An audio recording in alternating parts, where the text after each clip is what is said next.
Well, welcome to getting started with the Android NDK. So this is usually trivial. This is usually a topic that a lot of people don't like talking about because the NDK and C++ in general with Android development can be very tricky, super powerful, but there's definitely not, you shouldn't use this all the time, and we'll get into much more details about this. But my name is Mozart, Mozart Louis, like the composer, the actual pianist. And I am an engineer at Button. Button is based in New York. And we're going to talk about some very fun things that if you have existing C++ code or writing cross-platform applications or high-performance applications, how to get started with the NDK and what it looks like and how troublesome it can be sometimes. So what we'll be covering is what the NDK is. We'll talk about an overview and talk about the JNI, which isn't new, but how it's used and everything that goes around it. CPU architectures, ABIs, and an age-long taboo of live coding, just a little bit, not too much. Then we're going to talk about, when should you actually use the NDK? This is not something that you should be using all the time, but when does it make the most sense? Because while you can write your entire application in C++, if you really wanted to, it's usually not recommended for a lot of reasons. And then we're going to do a little bit more coding because one of the many tricky things, or the most tricky thing in my opinion, is actually calling Java methods from C++ itself. So let's say you want to access something like the Android ID from C++, and so how do you actually get that information using the JNI? And it can be a little tricky, and if you're not careful, you can cause a lot of crashes, or your development cycle can be very, very, very interesting. So what is the Android NDK? And this was stolen straight from Google's first welcome to the NDK page. But the NDK is a tool set that lets you implement parts of your app in native code using languages such as C++. So basically, using C and C++, you can write that code for your Android application, and it will run. So the NDK itself contains a compiler. The default one currently with the latest version is Clang. And the standard C++ library that everyone knows about, C++ 11, 14, 17. R18B has support for C++ 17. Well, actually, let me ask a question. How many people have actually written C++? How many people have enjoyed writing C++? Okay, that's what I thought. The NDK now supports C++ 17. I think this came out recently. Probably with R17 or R18, the C++ 17, where you can do all these things like optionals finally in C++, but that's a whole nother land. So warning, I alluded to this before, but while you can technically write your entire application in C++, if you really wanted to, you probably shouldn't, because not only is the Android application framework there for a reason, but also writing your entire application in C++ really doesn't yield you any benefits more than just writing it in Java. And there's very specific cases where using C++ is actually better, but these cases are very specific, and we'll get into that right now. But I'll get into that a little bit later, because the next thing we're going to talk about is the Java native interface. So this thing, the JNI, it's not new. It's been here for a while, but it enables you to write native methods to handle situations when an application can't be completely written in Java, right? So when the Java doesn't support platform-specific features, or if you want to write cross-platform code, you want this C++ code to be able to run on iOS as well, have one shared code base. For instance, a lot of applications like games, for instance, are not rewritten in Android or rewritten in iOS. No, the code is all written in C++, and then they have specific API hooks for file system and how do you get certain IDs from the device that are only handled in the Java layer and not the C++ layer. And so what we'll get into is how this JNI is probably more of a really big bridge between your C++ code and your Java code. So when should you actually use the NDK? So the NDK is mainly used for high-performance applications. Everyone knows that C++, in most cases, is going to be faster than Java because C++ compiles directly to native code, while Java has to go through the JVM, then turns into bytecode, then has to go to JIT, and then it becomes machine code, and that whole process, nasty and long. While C and C++ compiles directly into machine code, right? So this is great for things like high-performance applications, CPU-intensive tasks, game engines. Most if not all game engines are written in C++. Why? Because most of them need to interface with OpenGL, which is a whole C stack, and all these graphic APIs are all written in C for their high-performance capabilities. So before we get into some code, I wanted to talk about some of the JNI types, because the JNI types are basically everything with a J in front of it. If you notice, like, byte is a J byte, and an int is a J int. It's nothing super special. It's just the JNI's interpretation from what Java's code will look like to what it will look like in C. And the same thing goes for like a J object, a J string, a J class, which we'll use these three. We won't use J throwable, but we'll definitely use these three, and you can see why the NDK does this, but it's, once again, like a weird, very weird, interesting situation. So what are ABIs? ABIs, so on your phone, I don't know if anyone like watches, like when they look at a phone, like, oh, what processor does it have? Oh, you hear like Qualcomm, Snapdragon 835, and you'll see a Samsung Enos octa-core, blah, blah, blah, blah, blah, right? So these are all CPUs, and if you've done operating systems or anything like that, CPUs come with instruction sets, and those instruction sets are like what you hear like x86, that's Intel's CPU desktop platform, and ARM, you'll hear the ARM V7A and ARM 64-bit, all these different CPU architectures. So when you write C++, it has to compile for that specific architecture. So you'll hear, for instance, Google is now requiring most applications to support 64-bit mode in like August or something like that of next year, which means that all C++ code has to be compiled and compatible with 64-bit processors, since I don't know if anyone actually makes any more 32-bit processors, but that's besides the fact. And so every single time you compile your application, it has to be compiled for a specific ABI. And this is really easy. It's really non-trivial to do this in Android Studio. It's just this is something to keep in mind when you're developing, because there is certain cases where, let's say you're compiling the C++ code for x86 and certain things don't work because the instruction set is a little different, whereas it works on all ARM processors. And I've run into this especially in game development, where you're trying to run a specific piece of code that won't run well on an x86 architecture, but it'll run well on an ARM architecture. But little nuances. What we're going to get into is very intro, nothing too crazy. It's just how you start writing C++ code. So here's a modern ABI list. Most phones currently have an ARM 64 V8. That's all the Snapdragons. It's a 64-bit processor. Although I don't know any personally, there are some Intel Android devices out in the market.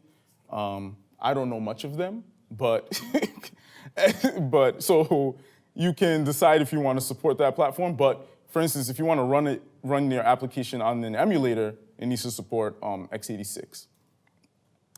So let's actually look at some code. And as of the recent update of Android Studio, they've made it really easy to actually add support for C++ in a brand new application. So we are going to try that now.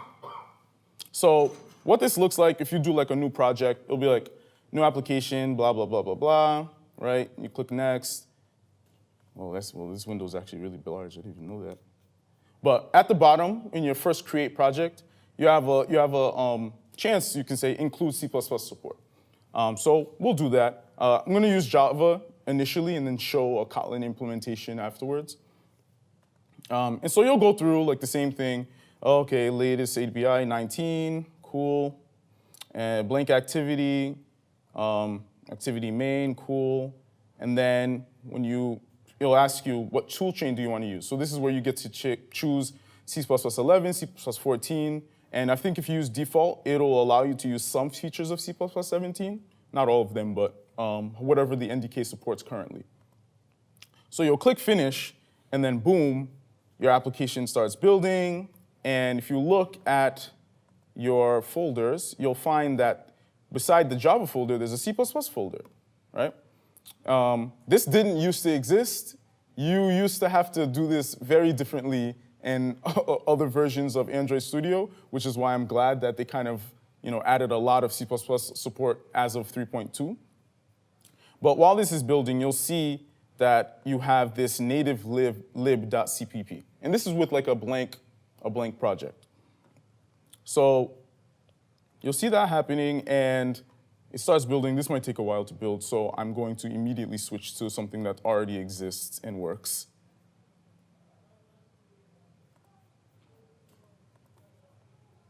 Boom. All right. So when everything is compiled, said, and done, oops. See, this is why it's always an age-long taboo never to do live coding. Okay, give me 1 second.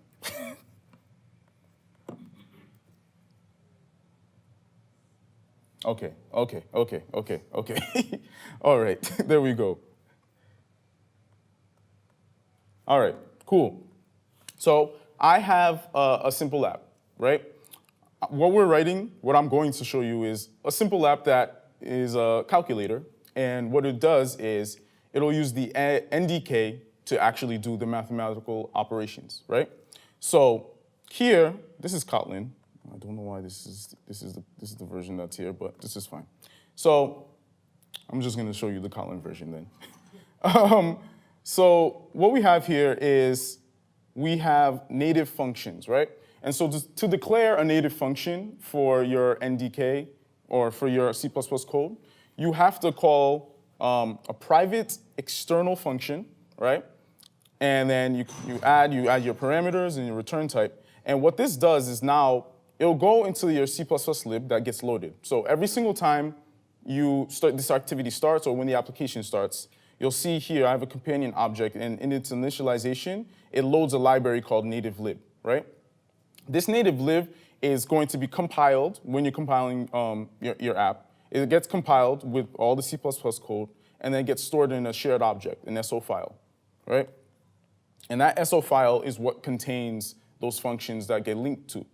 So what happens here, if we go into native lib.cpp, right, I have this function right here, and it's an addition function.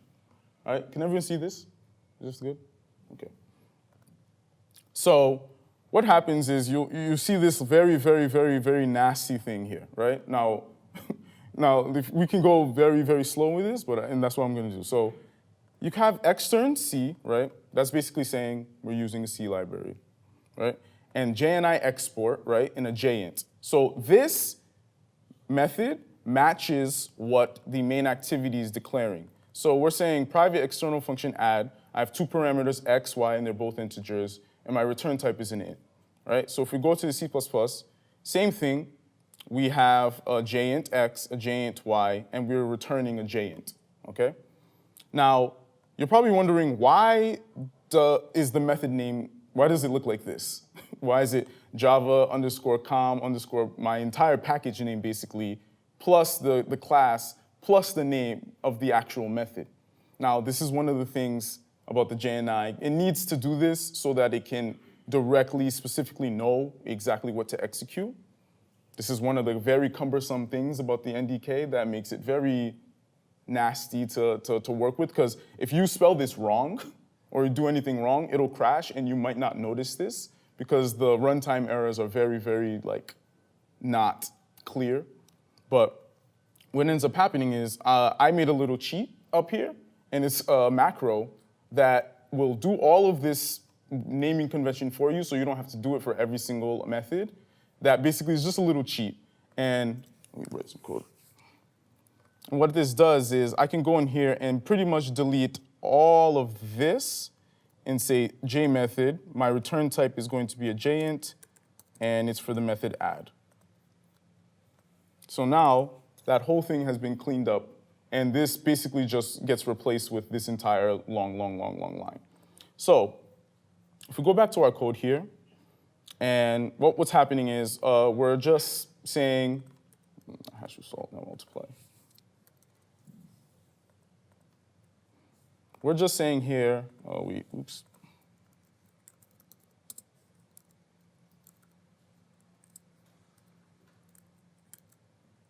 I forgot to do this in Kotlin. Yeeps. Hold on. This is why I don't understand why my Java version of this project is not opening. Okay.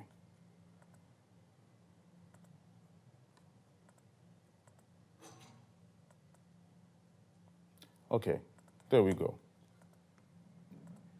Very interesting times we live in with how live coding always fails you.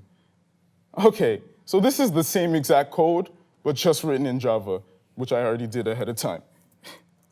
The same exact code is just in Java, written a little differently. And so yeah, so we have the same exact issue here. And so what I'm gonna do is I'm just gonna run this application, which should already be good. And what's gonna happen is it's going to show you like the addition. Oof.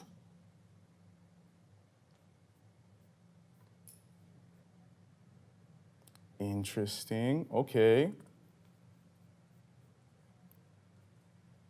This is interesting, all right.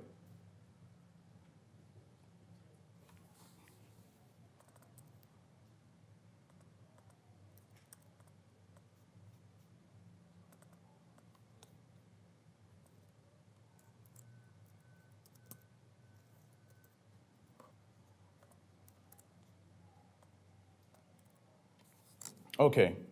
I think we ran into an issue with, once again, pretty easily, it's an easy issue with, you see how like that function, I probably spelled it wrong when I initially ran it. And so like it failed and it was just like, I can't run this.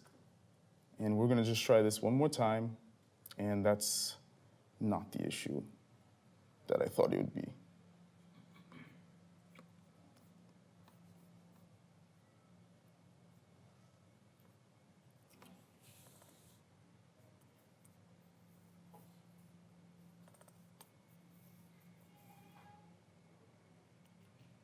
Okay, so I'm going to just delete some stuff here that I wrote that seems to be breaking this entire implementation.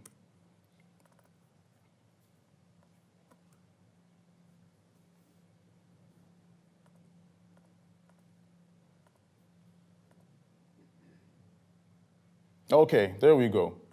Finally, sorry. So many different things. So basically what I'm doing is, the NDK is going to be doing the addition, right? And so what happens is, you'll see 700 here. Now, how did this actually happen? This onCreate set text, I get the value of add, right? And add is a native function that goes into C++ and runs this method and says, okay, we're gonna do the addition in C. And then it's gonna return X plus Y. Now, if we go back to the slides, right? Was it necessary? You already just seen the troubles of getting this up and running and seeing that you mess up just a tiny bit, the whole thing goes to shit, and it's just like, what's happening? I can't even figure out what's going on. And is it really that much more performance in this specific case? Absolutely not.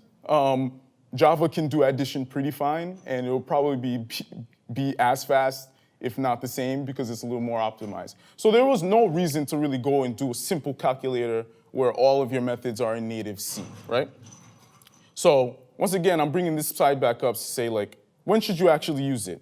you need to use it in very specific cases that we're going to actually go into a little bit, where it's actually being beneficial. Like, so for cross-platform applications, ones that require OpenGL and something for super high performance, but you don't want to rewrite your entire implementation in Java, or you don't want to rewrite your entire implementation in Swift or in Objective-C, where you can write this in C++, and then both application, the same core will be in C++, but then it can run on both Android and iOS, and it'll run on native. So most applications, like I said earlier, like games, most of them are either written with a game engine, which backend uses the NDK to compile for Android.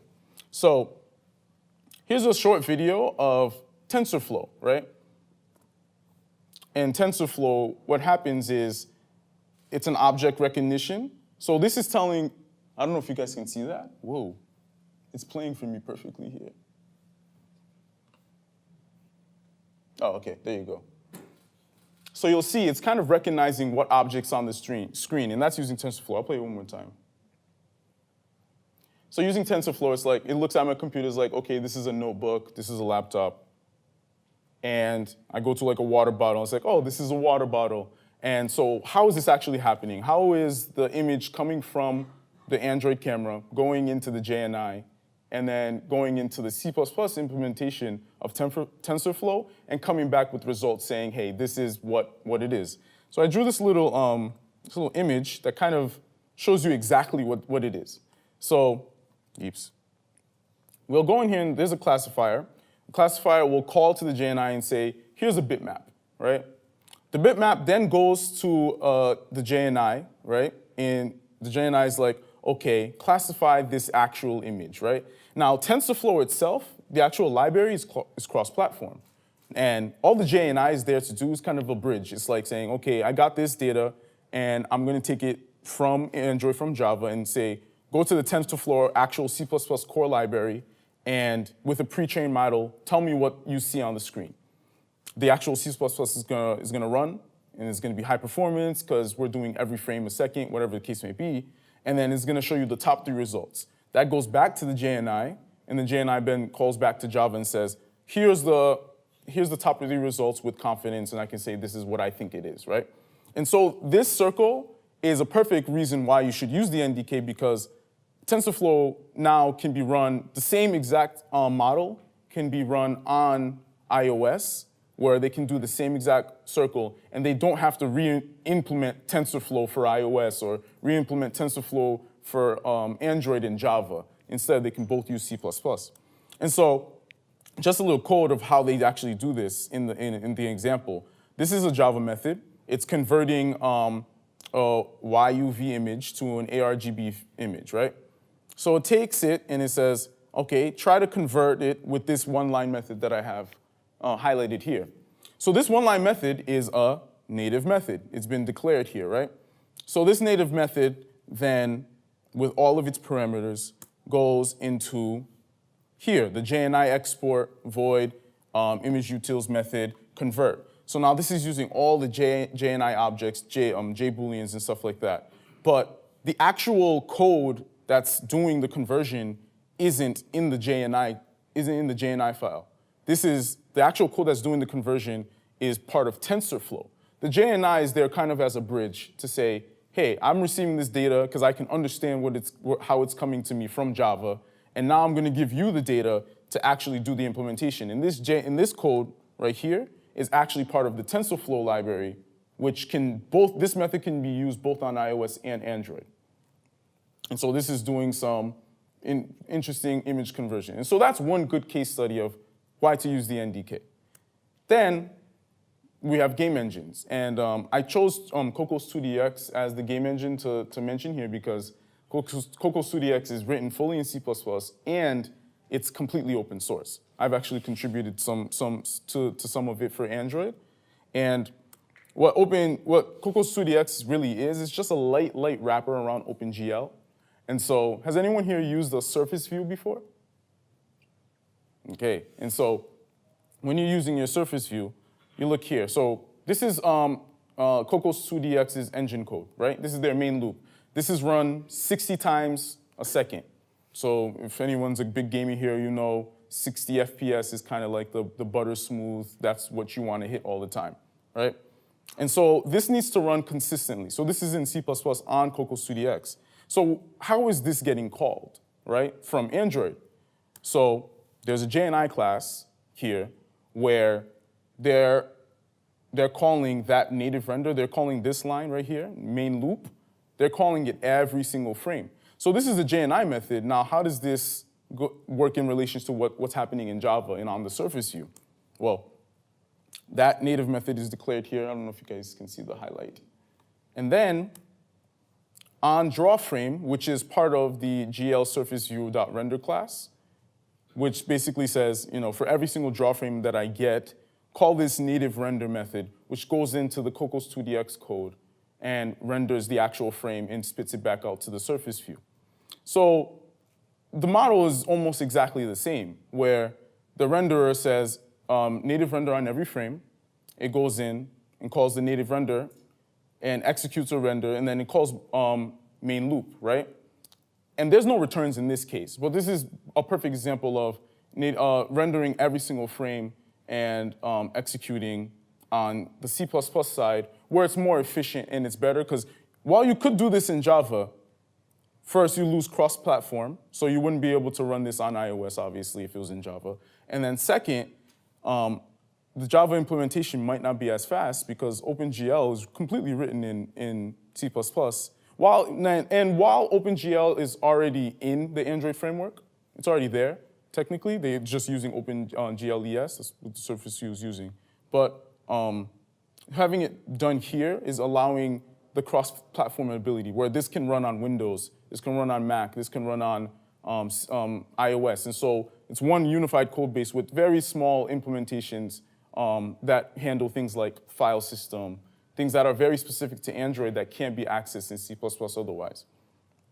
So since my live code pretty much went downhill immediately, I can try this piece again with Kotlin, because this one I'm pretty sure is good.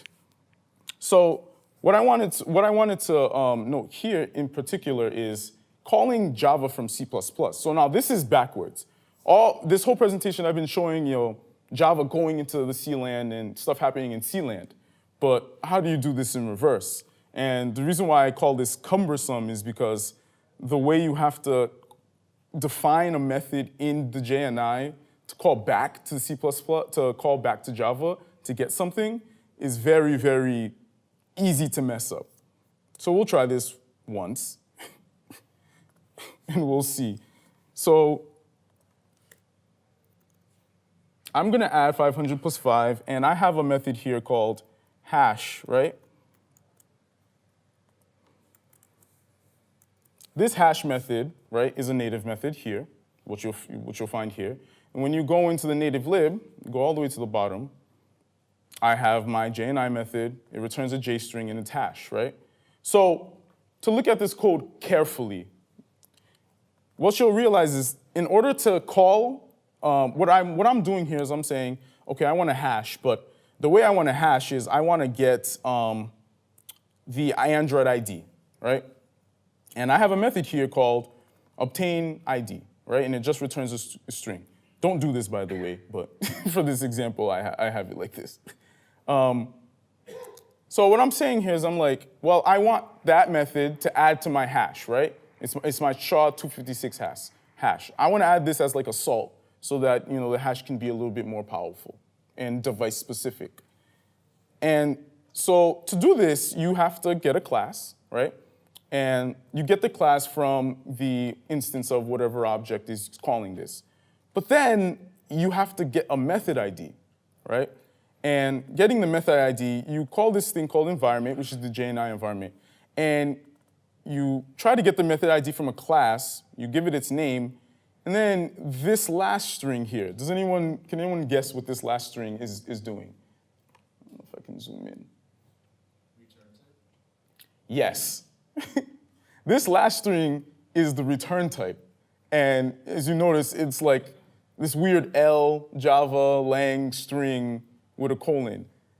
This makes no sense. in my opinion. I don't know why it's done like this. It's obviously done like this so we can get to the exact package. I wish there was a more easier way because this is very easy to mess up, right? But if the method doesn't exist, we try to catch that and just return an empty string. Otherwise, then we get the result of that method. So it calls the Java code, Kotlin code, to actually get whatever the string that method is trying to return. And then we have to cast it from a J object to a J string. So it's a whole, like, a lot of different things just to get, like, a string from Java. But if done right, hopefully,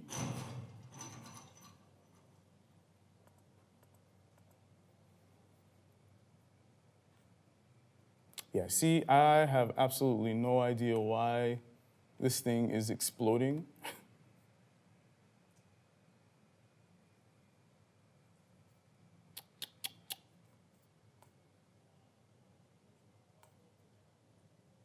Yeah, but what would happen is, actually, I already have the app precompiled in here. What happens is, it'll actually go and do that code, and you'll see, like, this is a long hash string, but this is all coming from C++, right?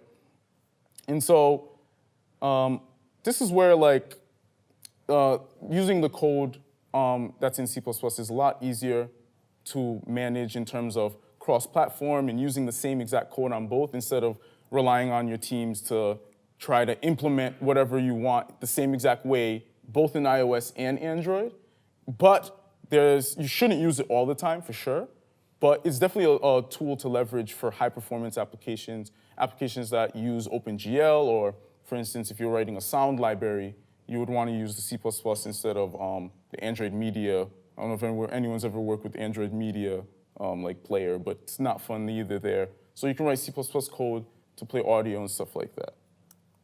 All right, well, thank you.